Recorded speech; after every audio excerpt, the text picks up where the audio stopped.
Fixing something went wrong in Roblox Avatar Shop. In today's video, you are going to learn how to fix something went wrong in Roblox Avatar Shop. So let's get started. As you can see, this is Avatar Shop. So whenever you open it, it will show some issues in opening. So what you have to do to fix it, you just have to click on this, right click on this application, and then what you have to do is you just have to click on show more options. Then these options will appear. From here you have to select the properties option.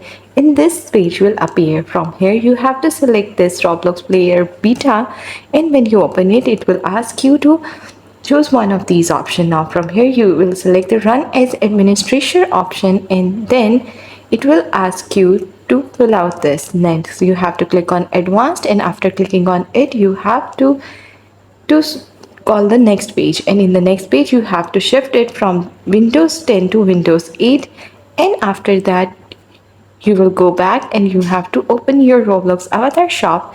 But if the error still persists, you can follow the same process again, and you have to fill Windows 7 in place of Windows 8. So that's how you will be able to fix Roblox Avatar went wrong in Roblox Avatar Shop.